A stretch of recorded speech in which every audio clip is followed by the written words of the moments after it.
Yo salí electo solo para recordar un poco, yo salí electo como diputado por primera vez en el año 2000 contra el chavismo. Salí electo porque cabecé las listas del Estado Zulia por la Causa Radical, que era mi partido original.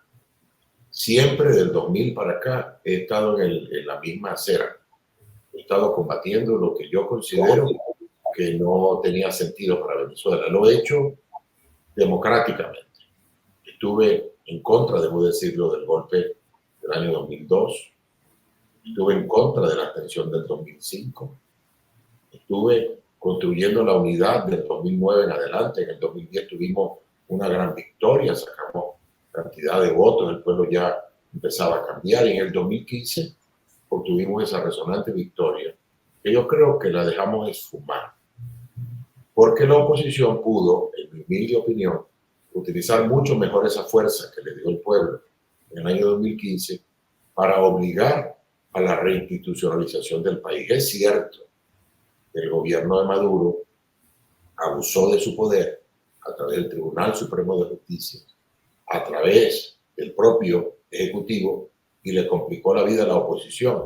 Pero debo decir que fui testigo presencial que en el año 2016, no testigo, protagonista de los intentos que se hicieron para lograr acuerdos que le permitieran al país no entrar en esa vorágine que entró del 2016 en adelante. Porque recordemos, por ejemplo, que en el año 2016 el presidente Maduro fue a la Asamblea Nacional. En ese momento Maduro ni siquiera dictador se le decía. Habían algunas sanciones pequeñas.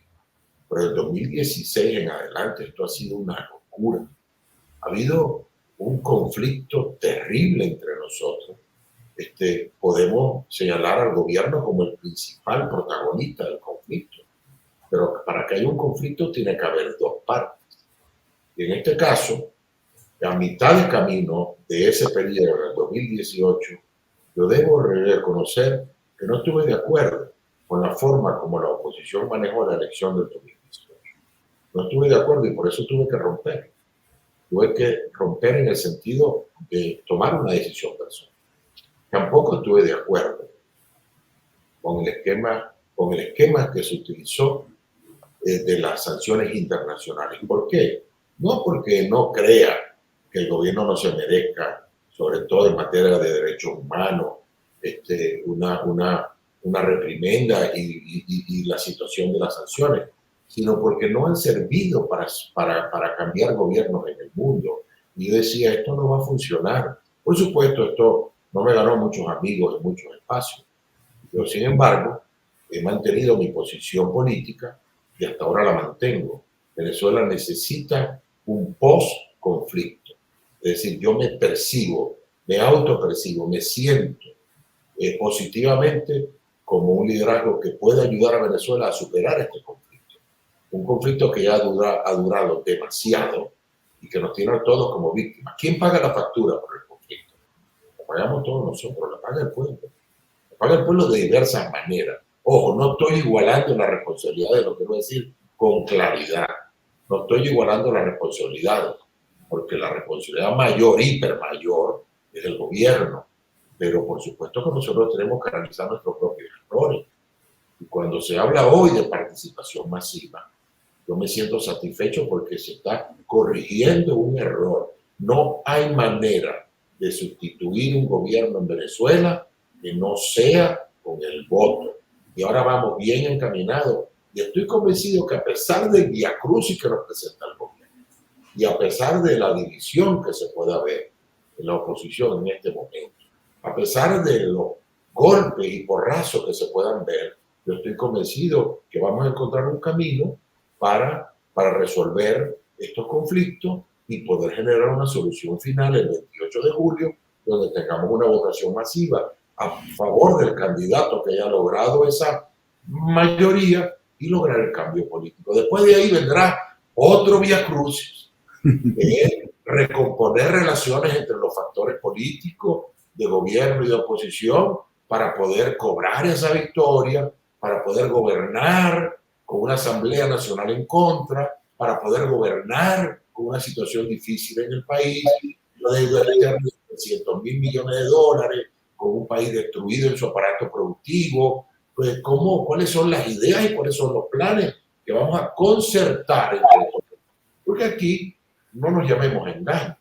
O hay una concertación entre los factores políticos en Venezuela y nos dejamos el conflicto atrás, o sencillamente no vamos a poder levantar a nuestro país de tal manera que cuando hablo de reinstitucionalización, también hablo, por lo tanto, de la necesidad de que esa reinstitucionalización sea compartida por la sociedad venezolana, porque no se puede ordenar de un solo lado la reinstitucionalización, porque si no, no va a funcionar. Estamos viendo lo que ocurre cuando un solo lado gobierna y un solo lado trata a las instituciones como le dé la gana, sencillamente se apodera de ellas. Hoy todas las instituciones están en manos de un solo factor político en Venezuela. Y fíjate lo mal que nos ha ido.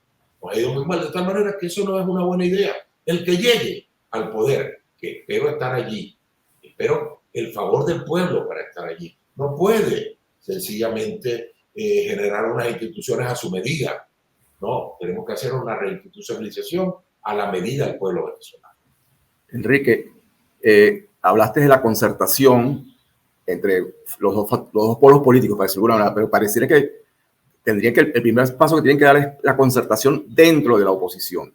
La encuesta que acabamos de demostrar, que como dijo Luz Meli, no es científica, pero da una idea, el 83% de los que se manifestaron por candidatos de oposición.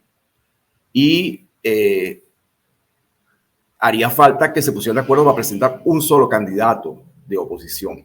Ahora bien, yo escuché hoy al mediodía, a las 2 de la tarde, a José Luis Farías, quien te acompañó en el momento de la inscripción, referirse a la plataforma, a los que dirigen la plataforma unitaria como un círculo tóxico. ¿Tú compartes esa apreciación de José Luis Farías? Y eso lo contribuyó mucho en la concertación, me parece. José Luis es mi compañero y tenemos muchos años en la política juntos. Él tiene su forma de decir las cosas y yo la respeto. Yo, con respecto a la plataforma, yo considero que es un factor importantísimo de la política del país. Yo no voy a juzgar cómo han hecho las cosas. Obviamente, las cosas no han ido del todo bien porque no han logrado una candidatura unitaria.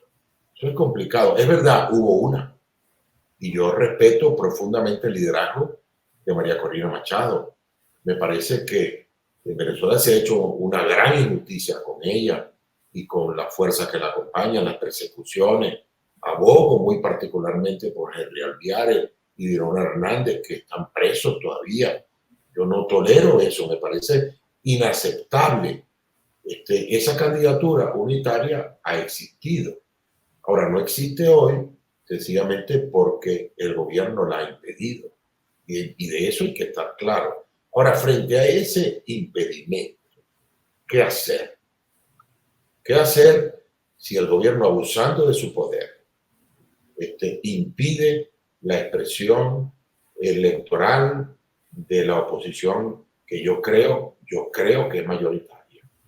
¿Qué hacer? ¿Irnos a dejar de jugar y no presentar candidatura? Yo creo que no.